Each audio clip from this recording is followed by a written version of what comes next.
Good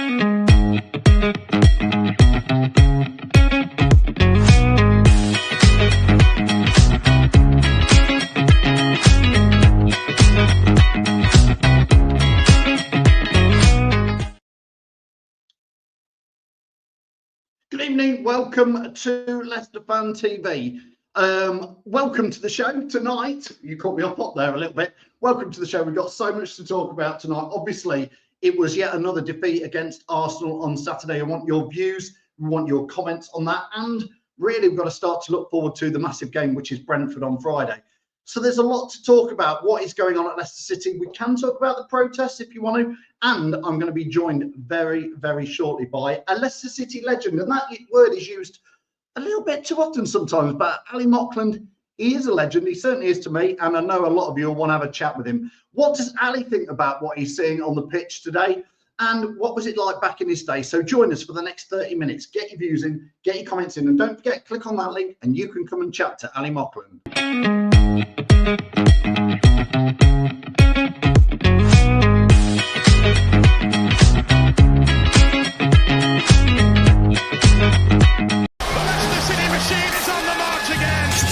Leicester Fan TV presents a variety of content like fan discussions, match analysis, and engaging with Leicester fans worldwide. We want your views live, thanks to our sponsors, Everard's, Pucker Pies, Hologram, Take Me, Newbie & Co, and the Fox's Arms. Want to watch more content like this? Hit the like button. Give us your views. Hit subscribe to Leicester Fan TV and make sure to follow Leicester Fan TV on all socials.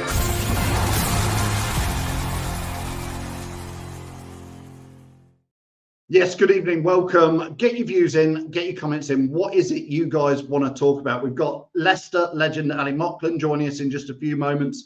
We've obviously got the Arsenal defeat. What did you think to that? I thought for 80 minutes we were kind of in it. It was not an exciting game at all, but I was sat with Reedy for once and we were saying just let's get a draw.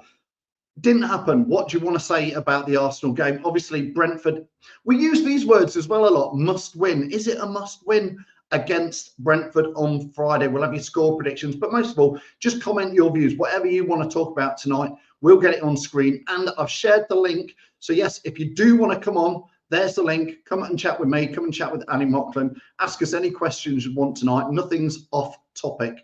Craig, good evening. Morning. Where are you, Craig, if it's morning, mate? Where are you? Andy says good evening. Craig says good evening, Phil, and all Leicester City fans in there. Richie, hope you're well. Richie, you were predicting a win for Leicester. It didn't happen.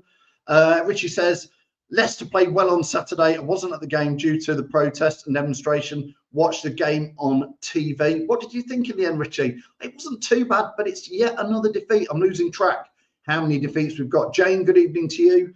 Hope you're well. Craig says we played really well, but why are we still making the same mistakes? Craig, it is kind of can't score enough, can't keep a clean sheet enough, can we? Tony says we are dysfunctional going forward. 3 points from 30 and 4 goals in 10 games. Yeah, they just can't seem to score a goal, can we, Tony? Maz, hope you're well. Alex, hope you're well as well. Nick Ball, cutting edge up front, still missing. And again, I'm not saying for a second Edouard is the answer, but doesn't even make the bench. Daka comes on, doesn't do much. Vardy didn't really do too much. Are we not allowed to say that? Andy says substitutions did not make sense. I actually thought they kind of did, Andy, but it's interesting to get in there. Jamie says played well for 80 minutes. The chances we had, we needed to finish. Phil Upton again says subs killed us. Bad move by Rude. What is it you want to say about Rude? I think, is it 9 defeats out of 10? It does feel like it's just not happening. Keith says, what a sea of yellow protest that was. I didn't see any of it outside myself. I saw a few photos. It wasn't for me. Fair enough if people want to have a protest. It just wasn't for me. Each to their own. Matty says, we've had so many must-wins. I know Brentford a must-win. Matty, click on the link and come and tell us what you thought. Jane says, thought the game was a bit scrappy for a start. I'm going to get Ally Mauchlen in. Former Leicester City legend. Ally, good evening to you. Evening, Phil. It's a pleasure to have you on, sir. We have met before. Last time we met was in Costco, just before Christmas. We were both doing a bit of Christmas shopping, so it's lovely to get you on the show. Thank you. Ali, we will talk a little bit about your time at Leicester. We're obviously going to talk a little bit about what's going on at the moment. Again, you were signed for Leicester, and there were some good times and some bad times, but you were always known, and this is why I call you a Leicester legend, because you're always known for putting in that 100% out of 100% performance. I'm not sure over the last few games whether we've really had that high intensity that you used to put in. I think, Phil, we've got to put it in perspective. The game's changed massively. We all want to see the Leicester City players when they pull that shot on, giving blood, sweat and tears. And the blood, sweat and tears in my day was very difficult, or very different to what it is now. Challenges were going in. There was off-the-ball incidents. There was remonstrating with the referee. And all those things have gone now because of the modern-day game and VAR and all the camera angles and stuff like that. So I sympathise a little bit with the modern-day player. They've got to play it by the book. And I mean 100% by the book, because it gets scrutinised from so many angles by so many people. Match of the day 2, VAR, So we've got to understand, and it's difficult for me at times sitting in the stand watching the modern day game. Do I like it? Do I not like it? I like parts of it. I don't like parts of it. But yeah, and I listen to Roy Keane quite a lot. He's quite controversial, and he puts his point across, which is pretty much along the same lines as my thoughts to the game of football that I used to love, was brought up to love. Has it changed too much? Yeah, definitely changed too much for a guy at my age. Is it a spectacle that I want? It's becoming a little bit Americanized. I heard the commentary at halftime, or one of the offside decisions with the guys all mic'd up and that. Are we becoming a little bit Americanized? Yeah, I believe we are, like a lot of sports are.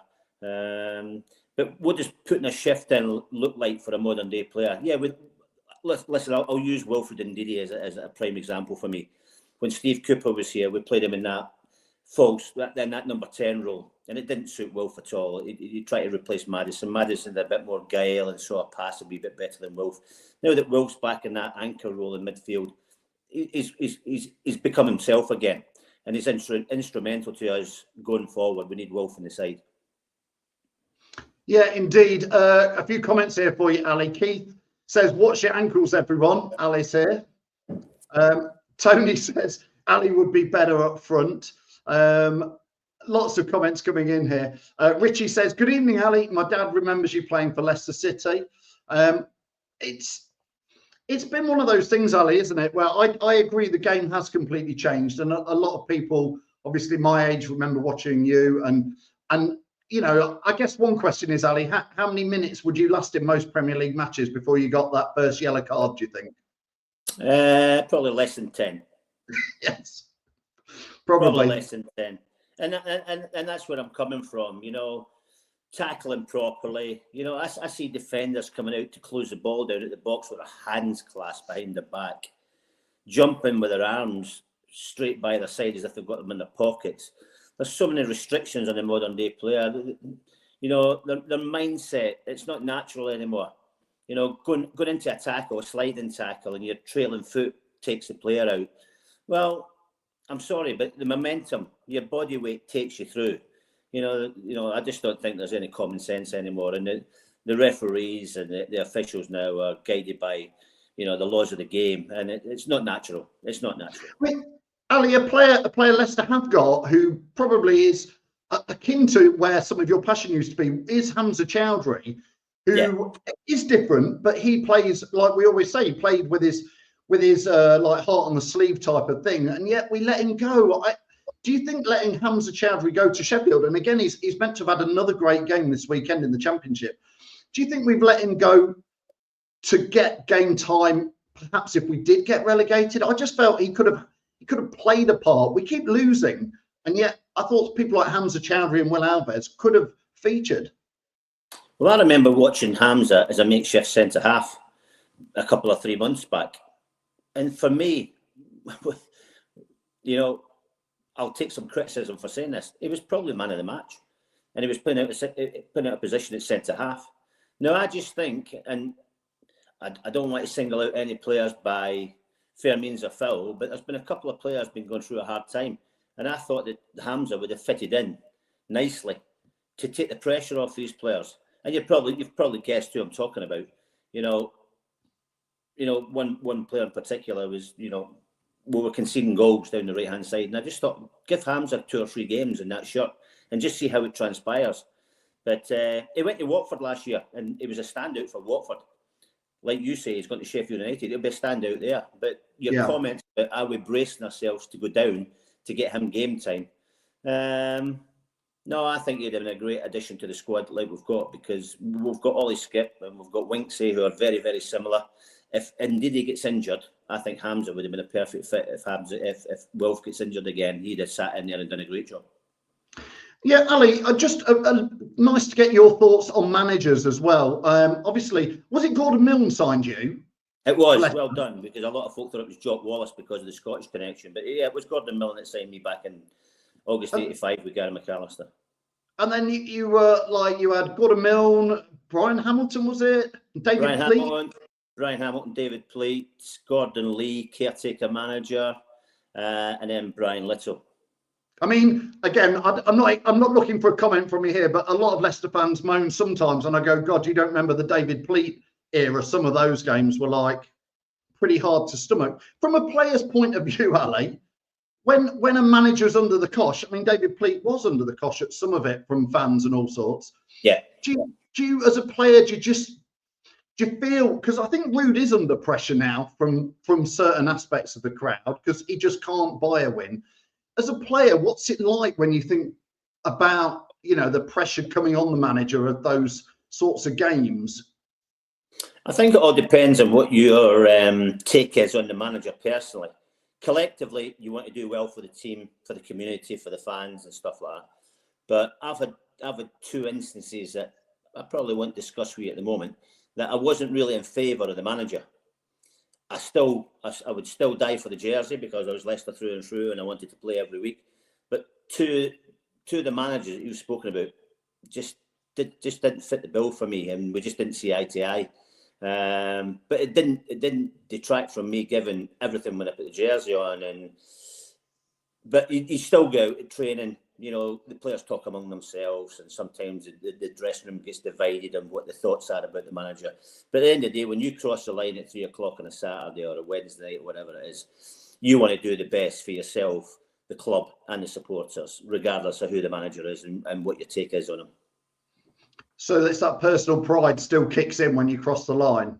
Well, I think so, and I hope that's not an old school mentality.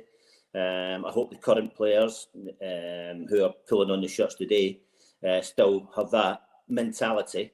But if I'm being honest, Phil, I might question that, because when one manager leaves the club and a new manager comes in, everybody seems to up their game a little bit, and the energy and the passion and the commitment looks to have gone up at least 10-20%. And I think we saw that when Steve left and Ruud came in.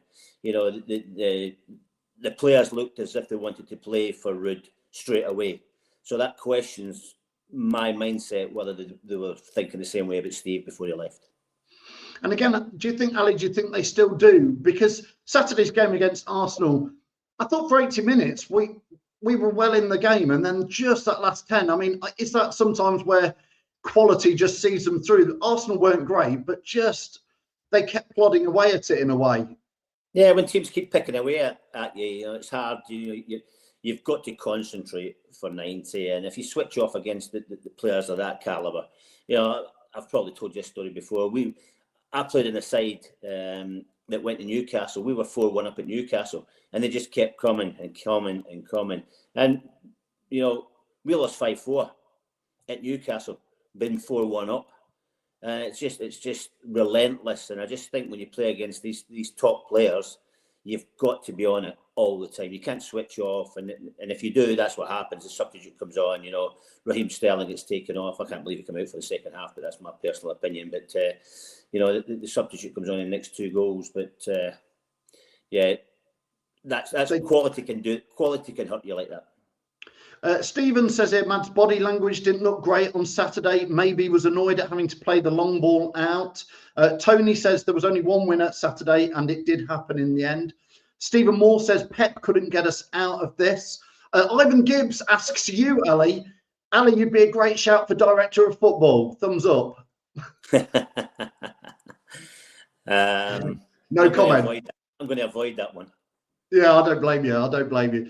Dean says Rude's man management is what's letting him down. He's very stubborn too. I personally, Ali, I like when I hear Rude interviewed on Radio Leicester and that. I do like how he speaks. I think he's got all the ingredients. It's just, again, it's that battling side. It must be tough being like such a top player like Ruud van Nistelrooy has been, played for Real Madrid and Man United, to maybe be in at the deep end with what is a tough relegation battle, Ali.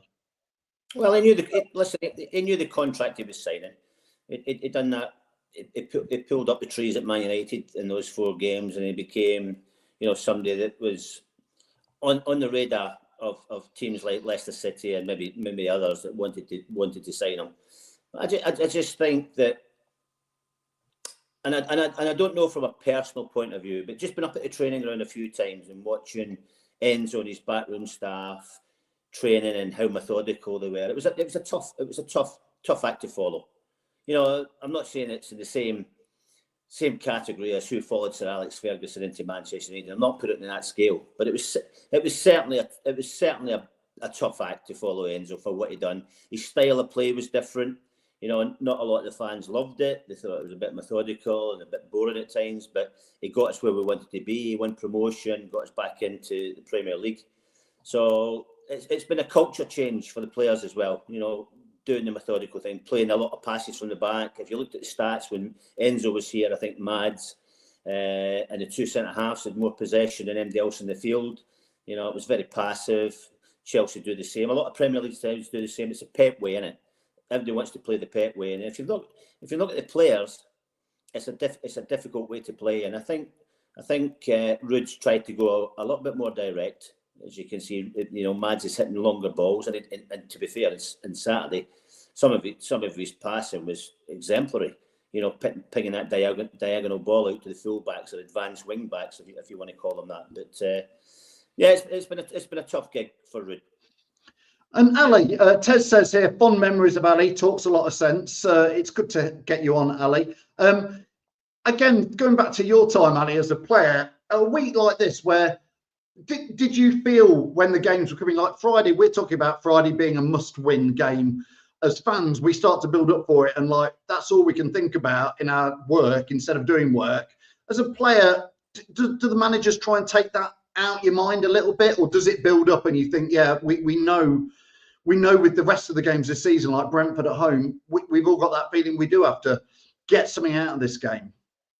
I think as a manager and coaching staff, you've got to vary the training methods to take that intensity away from the players. I remember being in that relegation fight against Oxford when Gordon Lee was caretaker manager, and I was put onto the coaching staff with Bobby Roberts. So you sit in there as a management team and say, are we going to just train like we always train? Or we need to add something into training to, just change the mindset of the players. And I was up at Seagrave last week doing a tour, and I watched the players training, and there was a lot of fun. There was a lot of camaraderie. The training looked really good. The players come off buzzing. I had the photographs taken with a group of people that I had at the training ground, and I didn't see a nervousness about them, even with the league position that we're in. And I agree with you, Chris. I thought we played pretty well on Saturday. I thought we could maybe have nicked a draw out of that, but it's tough because you're relying on Jamie to get you those goals. He's played a lot of games again. I thought he would play a bit part play this year. The only thing I would say was, going back to the QPR Crystal Palace and Fulham game, he played all 3 games. Yeah. So we're relying on him too heavily. I thought, and I'm not criticising Ruud because he sets training up and he knows what he wants. He maybe wanted a cup run to take a bit of pressure off the players for the league. But me personally, as an ex-player and an ex-coach, I would certainly have rested Jamie for the QPR game because you'd think there's enough in the tank to take care of that. But he started all 3 games, so at 38, he might be getting too much game time. Yeah. I would agree with you. We said it at the time, use it as a bit of a breather for him. But I guess beating QPR, the plan was beat them and kick on from there. Ant says here, Ali, this shows you how the game's changed, probably, Ali. Ant says, Ali was my first Leicester hero. I remember holding his pint for him as he signed an autograph for me. What a legend. Yeah, I'm quite sure there was a lot of folk held a lot of pints for me, my friend. Indeed, Ivan's reminiscing about that Tony James goal. I was in the Cop that day. I was in Pen 2, and a lot of Leicester fans, or there's a portion of Leicester fans, and I understand it, seem to have sort of given up this season a little bit and are saying we're in the Championship. And I'm like, we're not there. We've still got, and I always go back to Sir Tony James scoring that goal. And that was, again, even though Leicester won the Premier League, that Oxford game is right up there for me, because when he scored that, there was just so much emotion that day. It was a fantastic experience. And I always keep that with me, that until the fat lady sings, as they say, it ain't over, Ali. This season is not over, is it? No, not by a long shot. And we've just got to take, look, it's a stupid cliche, one game at a time, but I honestly believe that what you touched upon earlier, Brentford is a must-win game. I honestly believe that. You know, we've got 6 home games left. You know, that's all we've got, 6 home games. You know, who have we got? Brentford, Ipswich, Southampton, yeah. You know, Southampton. You know, so no, I think we're getting to the business end of the season, Chris, and we're starting to put that cliche in now that it is a must-win game. I've got Ryan's clicked in, so I'm going to get Ryan just quickly on. Ryan, welcome to the show. Can you hear us all right? Yeah, I can, yeah. Ryan, you're too young probably to remember Sir Ally Mauchlen, Leicester legend, by the looks of you. Yeah, but I do. Is there a question you want to ask Ali, or do you want to talk about the Brentford game on Friday? Yeah, I'm quite happy to ask Ali a question to start off with before I talk about something else. Out of the managers that you played for, who was? I'm pretty sure there was. I'm pretty sure there was managers you absolutely loved playing for. But out of the managers you've played for under this football club, who is your favourite? I think I hold Gordon Millen in very high respect because he signed me, and the style of play that I played in Scotland, he transformed me into a different animal. But I know that Phil touched on David Pleat there and said that he had a tough time at Leicester. But he was probably the most knowledgeable manager in probably my whole career. And I was always a central midfield player, very aggressive central midfield player, always getting in loads of rocks and stuff like that. And I remember the day he came to me and said, I'm going to play you at right back. I'm going to take you out of that engine room and play you at right back and keep you out of trouble. And I thought he'd lost the plot. I honestly thought I'd lost the plot. And the 2 years that I played at right back were probably the 2 of the best seasons of my career. Man City tried to sign me 3 times. Chelsea tried to sign me twice. Andy Roxburgh came down to look at me from Scotland. Glasgow Rangers tried to sign me. And I just turned into a different animal. I knew that I did. And he actually said to me, you don't have to run around kicking people to be a good football player. And I'll reiterate, those 2 years at right back were very, very enjoyable. And David Pleat saw that. And Ali, just jumping in there, obviously you came down with Gary Mack, the pair of you. You almost did come as a pair, didn't you? A midfield pair, played together. Yeah. Was it Motherwell and then Leicester? Motherwell. Yeah, it just doesn't happen very often, but it did used to happen a bit more in the 80s, maybe sign a couple of players who had that good connection, like you and Gary Mack did. Yeah, we definitely came as a pair. You know, I was 25 when I signed for Leicester. Gary was a youthful 19-year-old. I was married with 2 kids, and Gary came down as the prodigy and proved that right, you know, with the money that they spent on us. But no, you're right, Phil. You know, how many clubs go to a different club and buy 2 players from, you know, the same position, well, not the same position, but the same area of the field. Yeah, you don't see it very often. So Gordon Millen, you know, well, as far as I'm concerned, with the games that Gary and I played and where Gary went on to play, pulled a masterstroke. Yeah. Ryan, you wanted to speak about, was there something else, the Brentford game? Yes, I did. I think the Brentford game, well, you could pretty much say about most of the games now that we've got left, they're pretty much must wins, really, because I think the last 2 games, the performances have been quite decent. But we just, at the minute, we lack quality up front, and that's really hurting us. I mean, Ali, I'm going to ask you this question. I take it if you don't want to answer this, Ali, that's fine. But a few people are asking, Ali, when you've been up at the training ground, have you seen Edouard in training? The fans genuinely want. There's a few things with the club where we just want to know why he doesn't even make the bench. I mean, can you give us any insight? Don't worry if you can't answer that, Ali. I don't want to put you too much on the spot. No, you're not going to put me on the spot because I do go to the training ground, but depends on where they're training because there's a vast amount of pitches up there. There's 21 full-size pitches up there, and sometimes they train away from the stadium and stuff like that. And I'm always trying to pick out players, and some of them are very easily recognisable. But he's one that has not been on my radar at all, and I'm being very honest here. I don't pick him out in training. I don't see him in any of the functions and stuff like that. I've got no idea what's going on with Edouard at all. Not at all.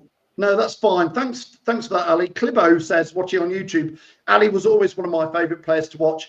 Oh, how we could do with that guy's passion today. Ali, that really comes down to what I was saying earlier to you about fans is we'll take a defeat, fans will even take a relegation if it has to happen. But if we sort of see that everybody giving it a real go, the Arsenal game, I felt like we did give it a go. And I think at least if you see that, defeat is easier to take in some shape, Ali. Yeah, listen, I'll pick somebody out that's not with the club anymore, so it's easy for me to comment on that one. I think when Kelechi Iheanacho was here, I think sometimes he looked as if he just dropped anchor and his body language was poor, the ball over the top, he stopped chasing for stuff like that. So the fans recognise that. People who are committed, I like Facundo Buonanotte. I think he never stops. He puts a shift in all the time.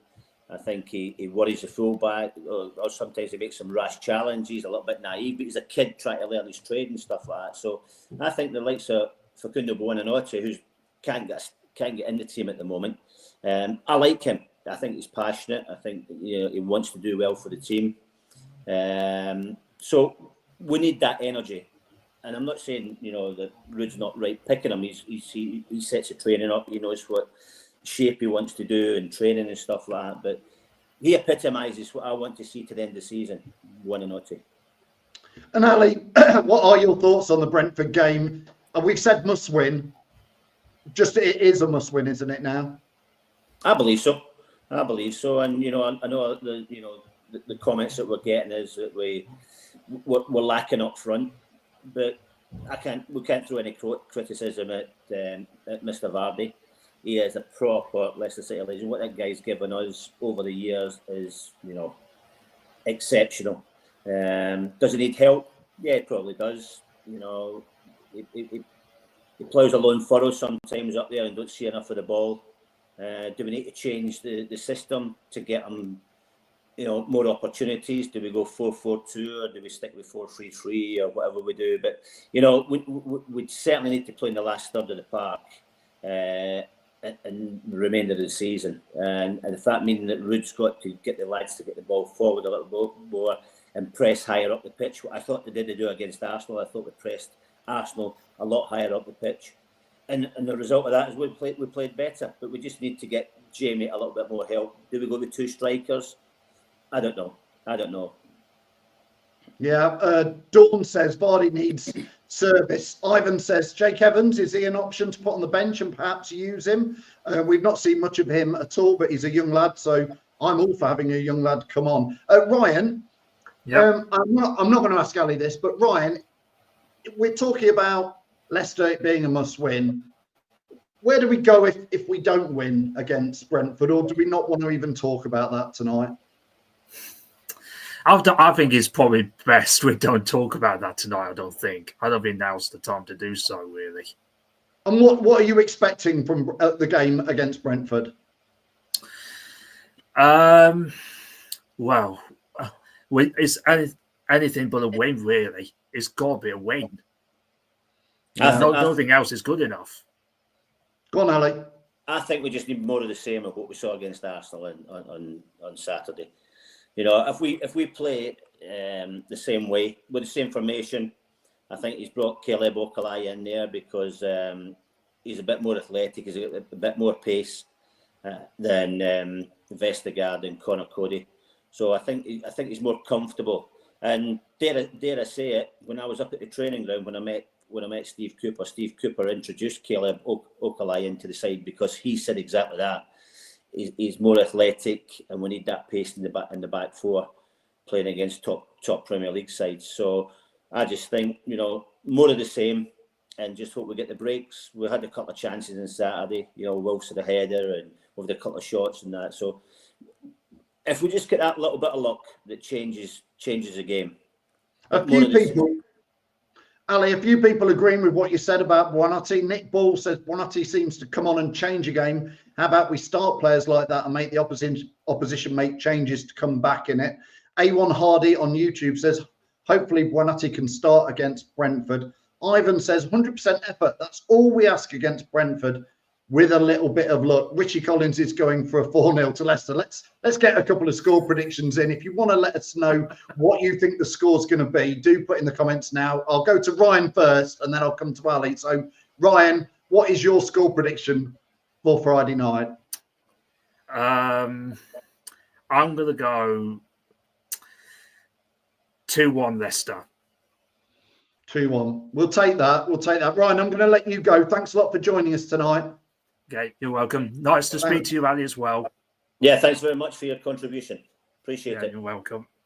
Thanks, Ryan. We'll let Ryan go. Ali, you're going to give us a score prediction for Friday? Yeah, Ryan just stole my thunder. I think we'll win 2-1 because, unfortunately, I don't like saying this, but, we will concede. That's just part and parcel of the way we play at the moment. It's difficult to keep a clean sheet.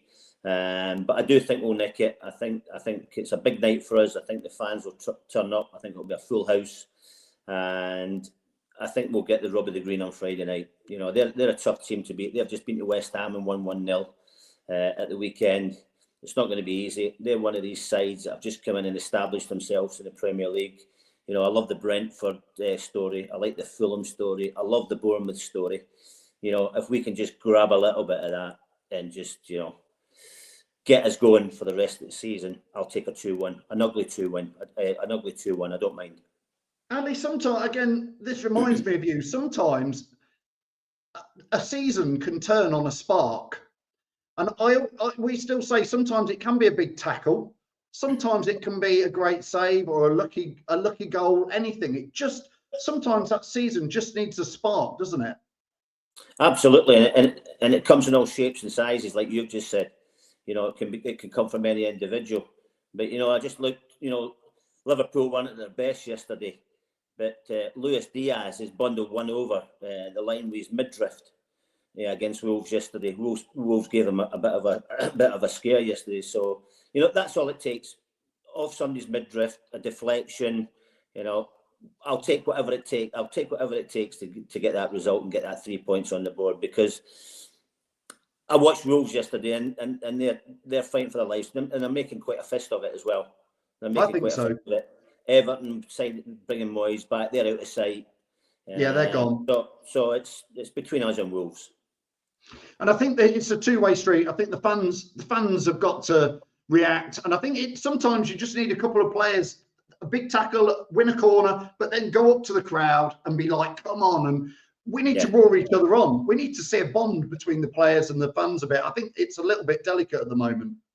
I think the fans just need to remember who we are, where we've come from, and I just think they need to bury the hatchet, whatever that hatchet is in their head, whether it's the board or communication or whatever. We're all Leicester City fans.